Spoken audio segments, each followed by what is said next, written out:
properti-properti yang menghasilkan income bagi kita tanpa kita harus bekerja.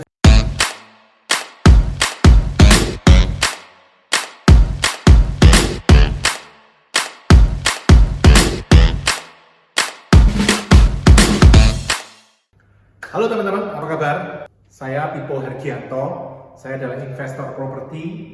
Saya suka properti-properti yang menghasilkan passive income. Apa itu properti yang menghasilkan passive income? Passive income adalah income yang kita dapat tanpa kita bekerja.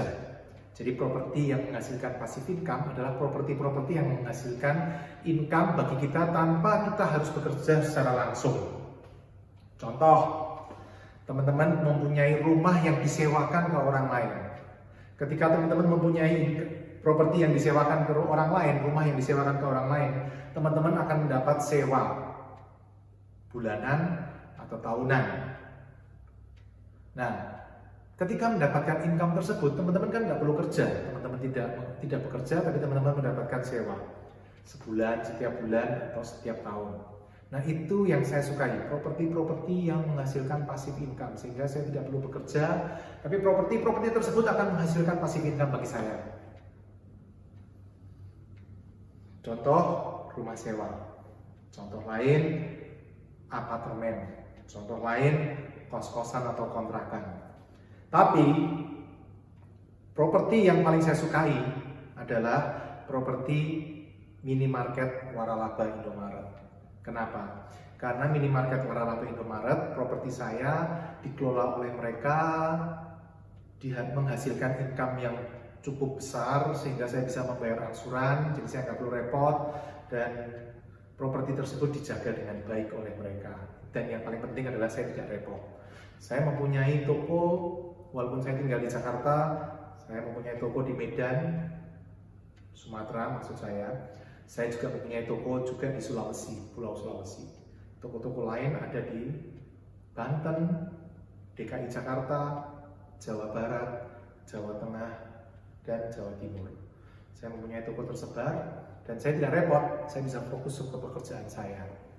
Karena itu saya sangat suka sekali dengan properti minimarket waralaba Indomaret.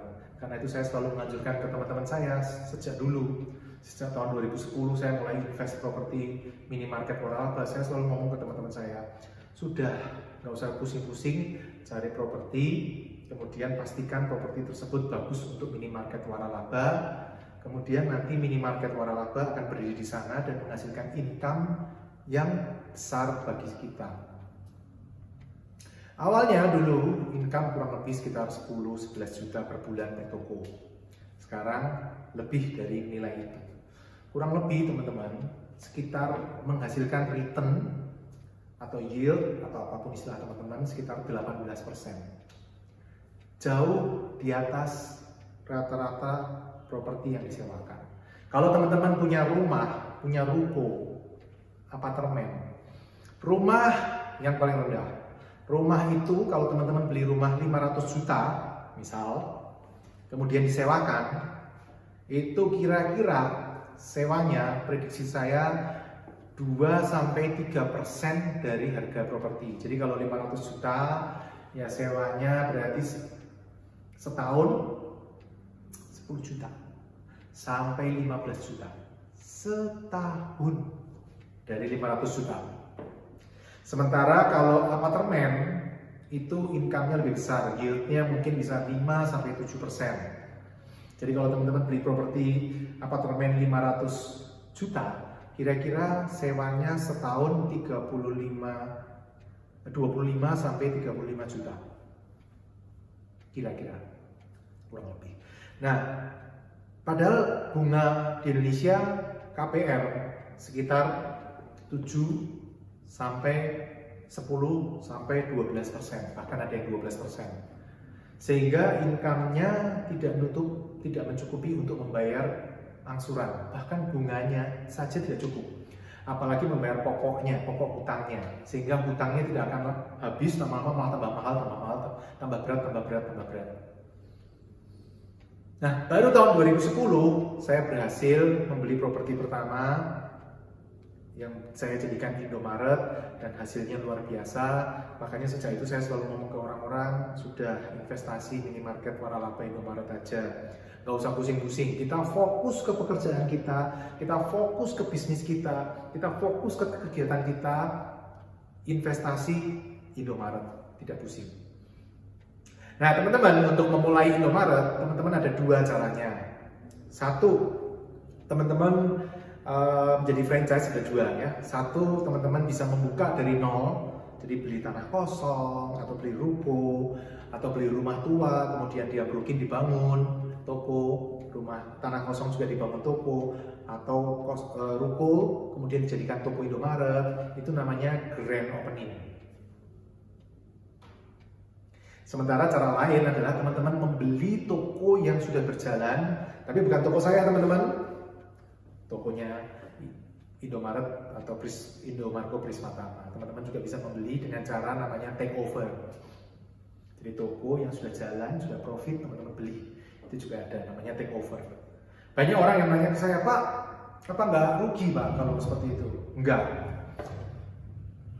Risiko tetap ada, tapi pengalaman saya secara rata-rata toko profitnya lumayan bagus.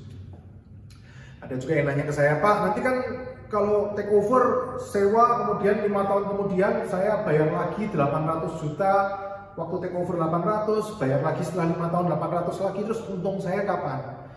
Tidak teman-teman, untuk take over teman-teman awalnya mungkin bayar antara 500 sampai 1,5 miliar di luar tanah loh teman-teman. Ya. Ini cocok untuk yang punya modal kuat ya. Kalau yang modal pas-pasan ya, kalau kayak saya dulu lebih cocok grand opening. Tapi kalau yang modalnya kuat bisa take over, misal 800 juta. Mahal sekali Pak, itu mencakup apa?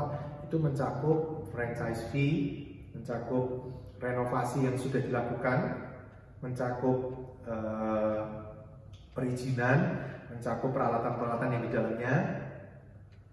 Nah itu bisa teman-teman dapatkan seperti itu. 5 tahun kemudian teman-teman membayar biasanya lebih kecil dari 800 juta itu, atau lebih kecil dari, lebih murah daripada investasi awalnya. Yang harus dibayar adalah franchise fee, renovasi yang diperlukan karena 5 tahun perlu direnov lagi supaya fresh, customer suka kalau tokonya fresh. Kemudian perizinan, bila ada perlu perpanjangan perizinan harus dibayar lagi. Peralatan-peralatan yang rusak harus dibeli lagi, harus diganti. Kemudian sewa. Nah, kalau tanahnya sewa. Nah, biasanya yang tidak terkontrol adalah sewa ini. Sewa ini tergantung. Kalau dia lagi seneng, lagi nggak butuh uang, ya mungkin sewanya murah. Tapi kalau dia lagi berantem gitu sama istrinya mungkin, atau berantem sama suaminya, atau lagi butuh uang banyak, nah sewanya bisa meningkat drastis. Sementara nilai yang lain kurang lebih 100-200 juta. Renovasi, franchise fee, perizinan sekitar 100-200 juta. Ini terkendali teman-teman. Yang tidak terkendali hanya sewanya, sewa properti tersebut.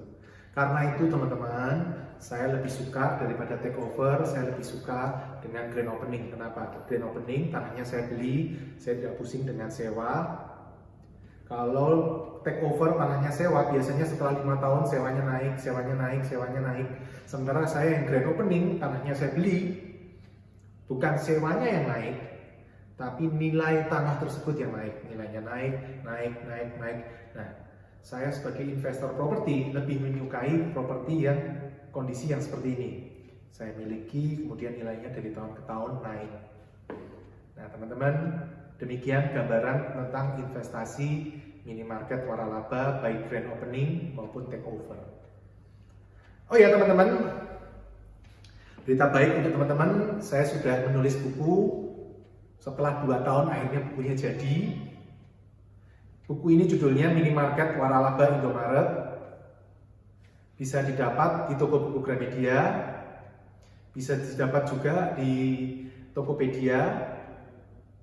Nah teman-teman, ini seharga 75.000 bukunya, tebalnya 107 halaman.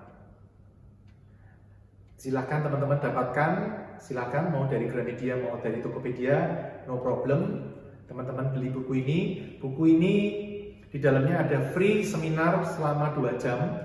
Jadi teman-teman bisa mendapatkan seminar online selama 2 jam. Saya sudah tidak ada seminar offline. Sekarang adanya seminar online. Teman-teman bisa dapatkan senilai 150.000 free di dalam buku ini, kuponnya. Ya, teman-teman akan mendapatkan seminar online selama 2 jam senilai 150.000. Demikian dari saya teman-teman, selamat berinvestasi, salam passive income property.